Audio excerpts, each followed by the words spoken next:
Vamos agora abrir nossas Bíblias. Em primeiro lugar, nós vamos ler Salmo 8, em conexão com o texto do sermão, que é Gênesis 1, 26 a 31. Mas a leitura é do 8º Salmo.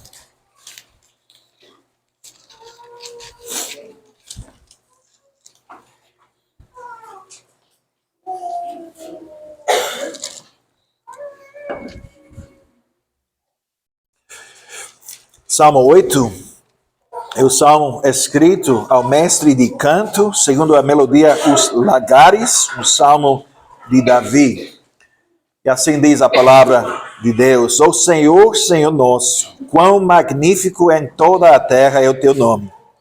Pois expuseste nos céus a tua majestade. Da boca de pequeninos e crianças de peito suscitaste força por causa dos teus adversários, para fazeres emudecer o inimigo e o vingador.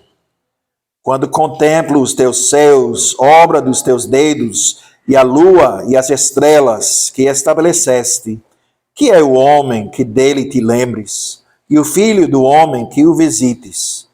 Fizeste-o, no entanto, por um pouco menor do que Deus, e de glória e de honra o coroaste. Deste-lhe domínio sobre as obras da tua mão, e sobre seus pés tudo lhe puseste, ovelhas e bois todos, e também os animais do campo, as aves do céu e os peixes do mar, e tudo que percorre as sendas dos mares. Ó Senhor, Senhor nosso, quão magnífico em toda a terra é o teu nome. E agora vamos para o primeiro capítulo da Bíblia, Gênesis capítulo 1.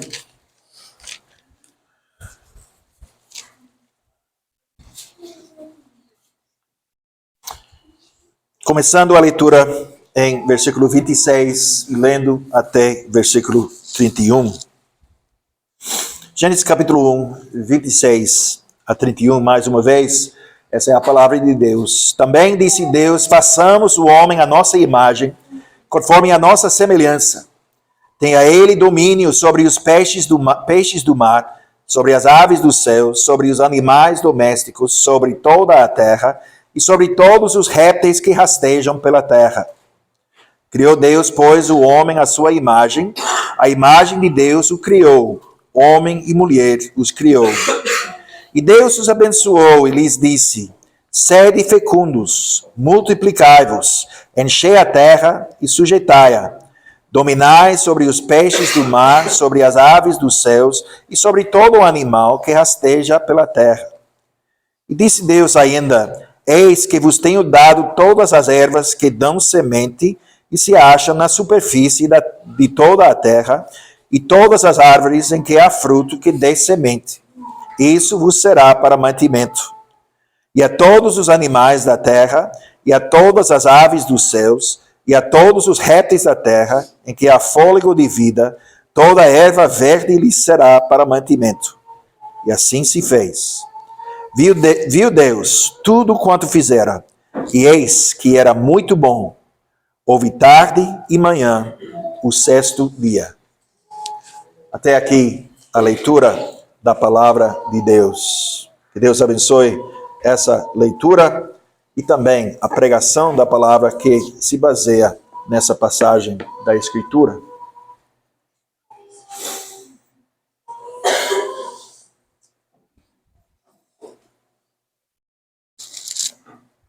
Amada congregação do nosso Senhor Jesus Cristo, o que significa ser humano?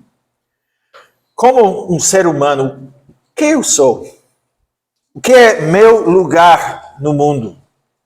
De onde eu vim? Para onde eu vou? Por que eu estou aqui?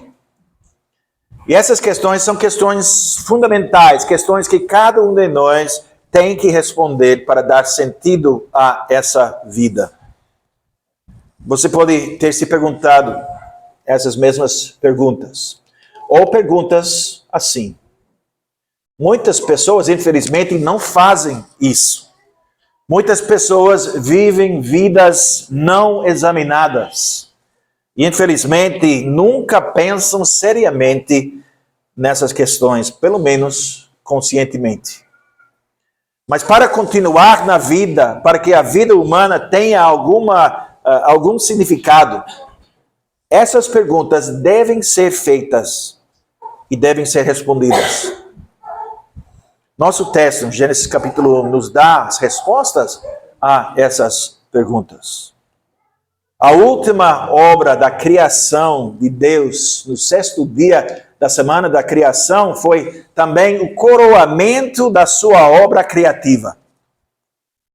Depois de que este trabalho foi concluído, o Senhor pôde fazer sua sétima e última avaliação da sua obra de criação.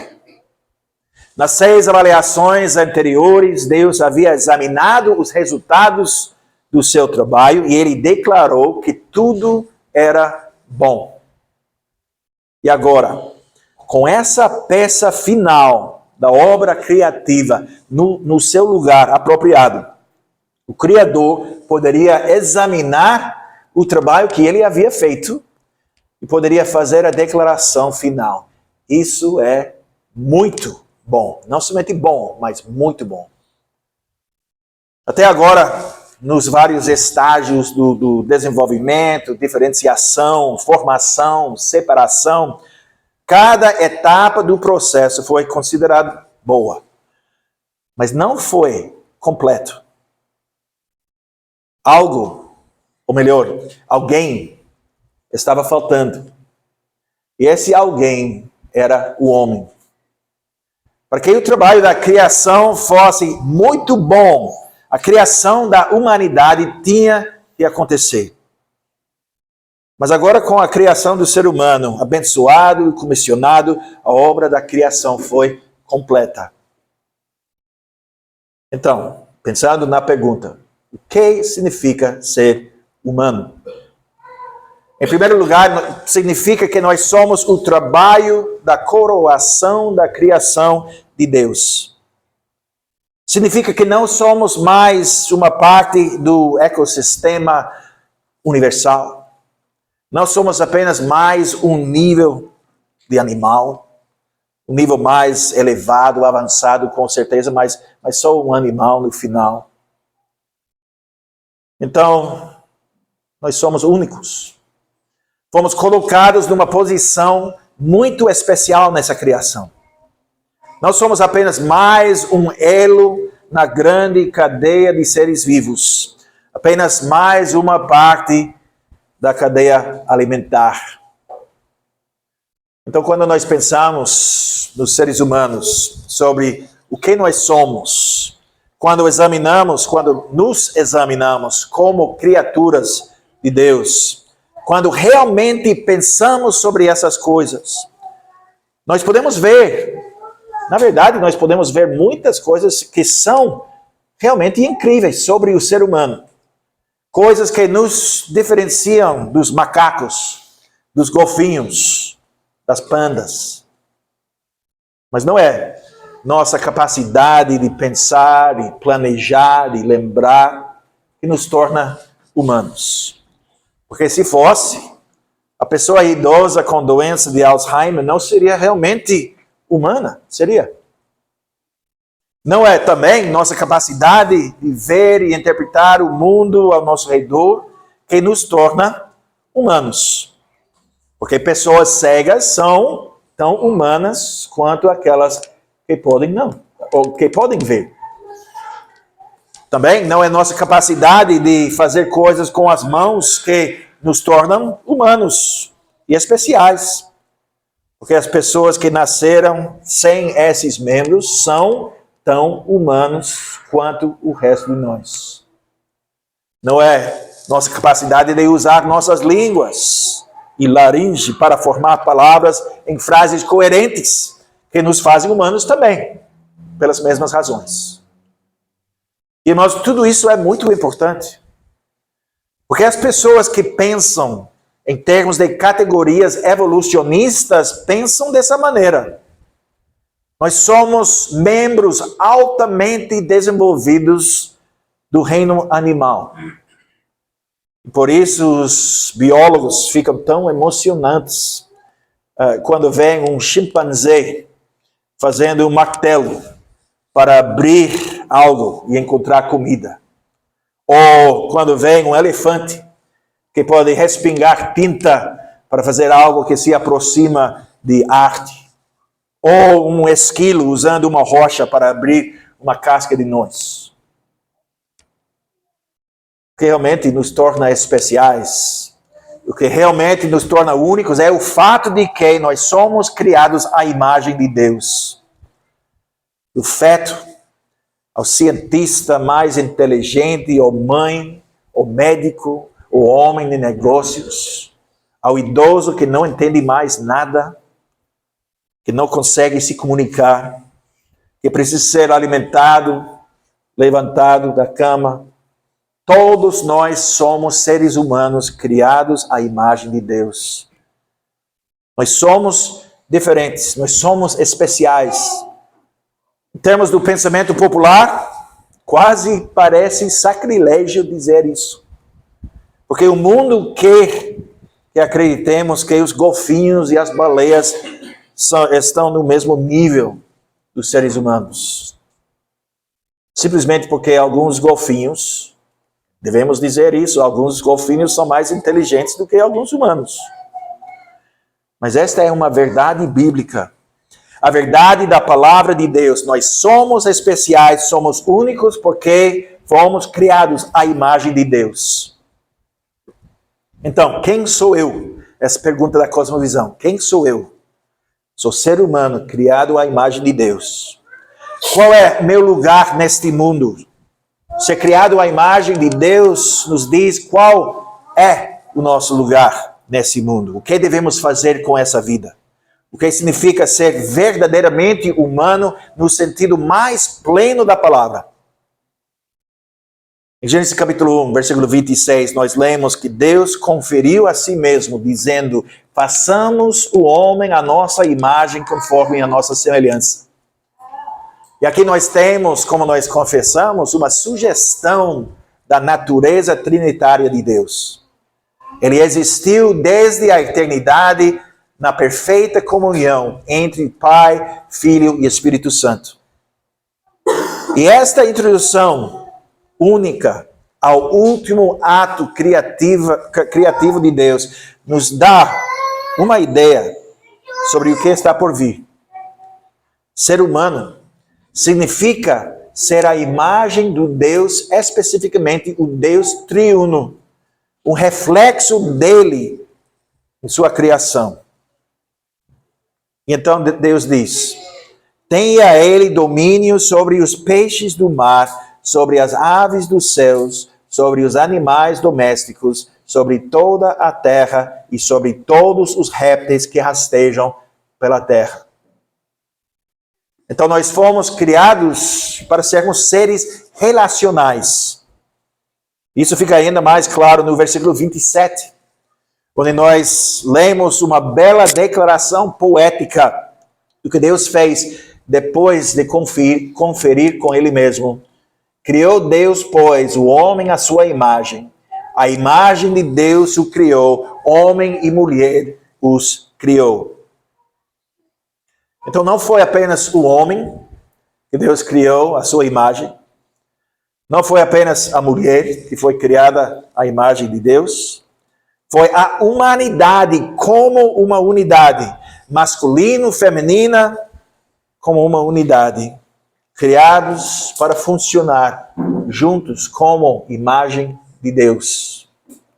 Nós somos criados, em outras palavras, somos criados para viver em relacionamentos uns com os outros. Porque as três pessoas da Trindade sempre viveram para sempre, desde a eternidade, em relação umas com as outras. Nós somos criados para amar, porque as três pessoas da Trindade sempre existiram nesse relacionamento de amor, uma com a outra. Nós somos criados como seres pactuais, para viver em relacionamentos de aliança.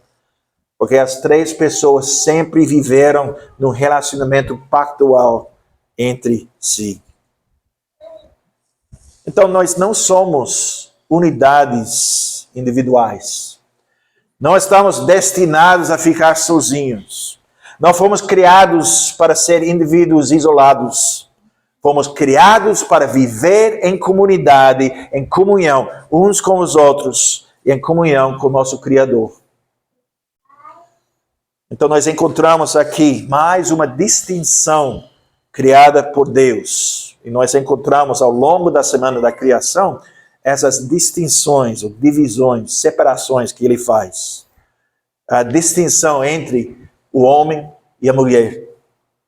A comunhão entre o homem e a mulher, o relacionamento conjugal, é outro aspecto de ser criaturas comunais, criadas à imagem de Deus. Então, o serviço mútuo entre todas as pessoas é o foco. É isso que significa ser criado à imagem de Deus. E por isso, na nossa comunidade pactual, nossa comunidade da aliança é tão importante. Agora, desde a queda no pecado, sabemos e reconhecemos da nossa própria experiência e da história que viver em comunidade não tem sido fácil. Nós adquirimos instrumentos de proteção para nos proteger de outras pessoas. Nós nos isolamos. Nós nos separamos da comunidade em que Deus nos colocou. É uma coisa terrível, porque significa que não estamos vivendo como o que fomos criados para ser. Participar na nossa comunidade da aliança, nossa comunidade eclesiástica, a igreja, por mais simples que parece, por mais difícil que pode ser, é central para o que significa ser a imagem de Deus. Mas há outro aspecto a ser criado à imagem de Deus, e como todas as outras partes dessa passagem, a sabedoria do mundo nega essa importante verdade. Então, eu devo dizer assim, chamada sabedoria do mundo. Que nós fomos criados para ter domínio. Fomos criados para governar. O Salmo 115, versículo 16, o salmista diz: os céus são os céus do Senhor, mas a terra deu-a aos filhos dos homens. Então fomos criados para governar a criação, para exercer domínio sobre a criação, em nome de Deus. Agora, alguns dizem: este é exatamente o tipo de ensino que levou a todo tipo de dano nessa terra. A destruição do meio ambiente. A poluição na atmosfera, na água, desmatamento. A perda dos rios selvagens, habitat dos animais. Tudo isso surge da doutrina cristã, do domínio que a humanidade supostamente teria sobre a criação. Em vez disso, pessoas dizem, muitos dizem, na narrativa dominante, precisamos perceber, precisamos entender que nós somos apenas mais uma engrenagem na máquina. Nossas florestas são tão importantes, igualmente importantes quanto os móveis, ou os pianos, ou violinos que construímos das árvores que crescem nelas. Então, quando nós falamos como cristãos, baseando nosso ensino, nossa fala na Bíblia, quando falamos sobre o domínio do homem, sobre a criação, nós estamos definitivamente nadando contra a corrente, maré de opinião popular. Mas fomos criados para governar. E devemos enfatizar esse fato, estando contraculturais. Fomos criados para subjugar a terra, para domar a criação. Mesmo a mentalidade de muitos cristãos é que o deserto, a selva indomável, não desenvolvido, é bom em si mesmo e muito a ser preferido em relação a qualquer tipo de desenvolvimento. É uma ideia moderna, mas não é o que a Bíblia ensina. Nós devemos subjugar a criação, cultivá-la, até mesmo manipulá-la para servir os nossos propósitos. E devemos governar. Não fomos criados por causa dos animais e plantas, as rochas e os rios. Eles foram criados por nossa causa. Nós somos chamados a usar todas essas coisas, mais uma vez, com o propósito final de glorificar a Deus, não para nossos próprios fins. Estamos chamados para fazer todas essas coisas para louvar a Deus, para a glória de Deus. Então essa declaração, esse ensino pode ser o máximo em politicamente incorreto. Mas é verdade. E os fatos bíblicos não podem ser ignorados. Então, naturalmente, o que muitas vezes falta nessa discussão é o resultado da queda do pecado. Quando nós somos chamados para governar, para ter domínio, não significa que nós somos chamados a começar uma missão de pilhagem, estupro e exploração sem cuidado.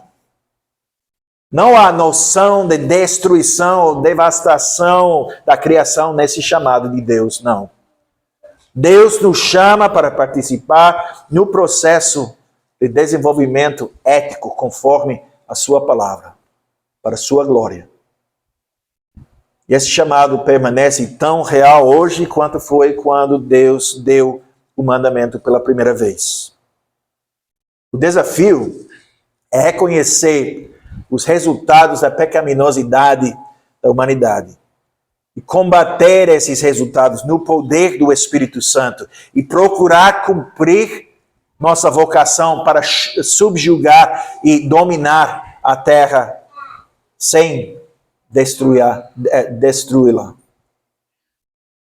E o tempo todo nós precisamos nos lembrar das palavras do apóstolo Paulo em Romanos, que toda a criação está gemendo, esperando a revelação dos filhos de Deus. A renovação de toda a criação é algo que nós estamos ainda aguardando ansiosamente. Mas, irmãos, isso não torna nossa vocação diferente do que a vocação dos nossos primeiros pais. Porque nós, como eles, nós somos criados à imagem de Deus. E o mesmo vale para o chamado para ser frutífero e multiplicar e encher a terra. E agora, parece que estamos nesse sermão, nessa mensagem, estamos enfrentando muita sabedoria mundana, popular. Essa é outra área em que esse é definitivamente o caso. Parte integrante de ser feito à imagem de Deus. Outro aspecto que não mudou é nosso chamado para ser fecundos e multiplicar, enchendo a terra. E ao fazer isso, nós estamos funcionando como o Deus que fez os mares, enchendo os mares com criaturas vivas. O Deus que fez os céus, enchendo os céus com as criaturas aladas. O Deus que encheu a terra com plantas e árvores de todo tipo. Tanta diversidade na criação. Animais de todas as espécies. Em grande parte do mundo, especialmente a parte do mundo que nós chamamos do primeiro mundo, esse chamado para ser fecundo e multiplicar está sendo ignorado, está tendo consequências desastrosas. A terra não foi enchida e não será enchida ainda por muito tempo. Com a imagem de Deus, nós devemos ser fecundos, frutíferos, e isso significa, em seu nível mais simples, ter filhos, e muitos deles. As crianças são uma bênção do Senhor, como o salmista diz em Salmo 127. Herança do Senhor são os filhos, o fruto do ventre e seu galardão. Como flechas na mão do guerreiro, assim os filhos da mocidade. Feliz o homem que enche deles a sua aljava, não será envergonhado quando pleitear com os inimigos à porta. Então, nossa sociedade, tristemente, frequentemente parece ver as crianças mais como uma maldição. Ou, na melhor das hipóteses, como um mal necessário. As crianças roubam a nossa liberdade, são caras, são difíceis de lidar, são fáceis de fazer, mas atrapalham. Então as pessoas têm menos filhos, ou, tristemente, matam antes de nascerem, ou quando nascem, são entregues nas mãos de pessoas desconhecidas para cuidar deles, para que nós, como pais, possamos fazer o que queremos, quando queremos e no estilo no qual nos acostumamos. E muitas vezes, esse tipo de pensamento nos afeta como cristãos também. Mas precisamos ver essa ordem para ser fecundos e multiplicar e encher a terra como parte integrante do que significa ser criado à imagem de Deus. Isso não é apenas um mandamento, não é apenas algo que nós temos que fazer, um dever. Também é uma parte da nossa bênção. Precisamos nos apegar a essa ideia com toda a nossa força. Devemos agarrar-nos a essa bênção, regozijar-nos nela, com todo o nosso poder, cumprir o chamado que Deus nos deu quando nos criou à sua imagem. Que é isso que significa ser verdadeiramente humano. Então, quem somos nós? Somos seres humanos. O ápice do trabalho criativo de Deus. De onde nós viemos? Fomos criados pelo único e verdadeiro Deus. Por que nós estamos aqui? Assim como o restante da criação, mas de uma maneira muito especial, nós estamos aqui para glorificar a Deus, para louvá-lo, para adorá-lo, para servi-lo, para fazer tudo isso em todos os aspectos, todas as partes da nossa vida. Nós devemos governar toda a criação, não por nós mesmos ou para nossos próprios fins, não para nosso próprio prazer, ou por causa do nosso próprio orgulho, ou ganância, ou egocentrismo, mas para Deus e para a sua glória. Então, quem somos? Nós somos pessoas que devemos subjugar a terra. Não para nos tornar mais e mais confortáveis.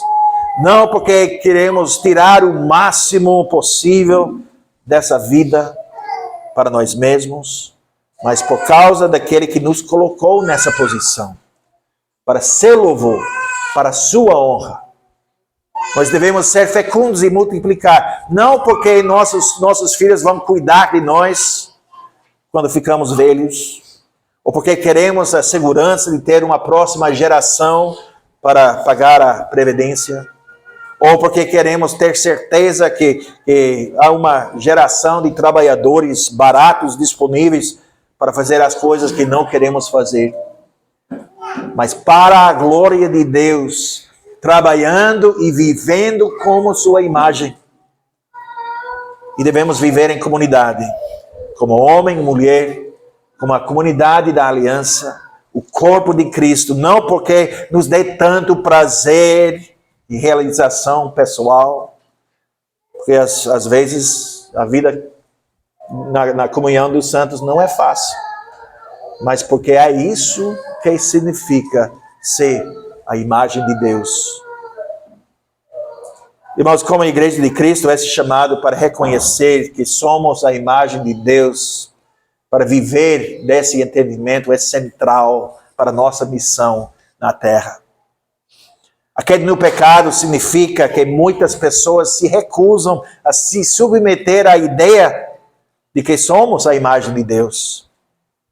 E isso significa que nós, como igreja, nós precisamos estar mais vigilantes para refletir a luz de Deus nesse mundo sombrio, perdido nas trevas, no mundo que se perdeu completamente, porque perdeu sua compreensão dessa verdade fundamental.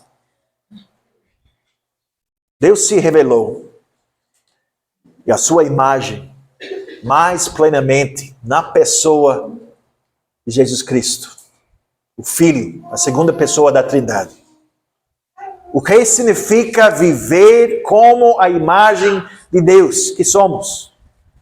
Significa refletir tudo o que Jesus Cristo foi na sua vida na terra, e tudo o que Ele é, e tudo que Ele vai ser. Paulo nos diz em Colossenses capítulo 1, versículo 15, a imagem do Deus invisível, o primogênito de toda a criação, que fala sobre sua posição sobre toda a criação. Ele cumpriu perfeitamente em sua encarnação tudo o que significa ser imagem de Deus.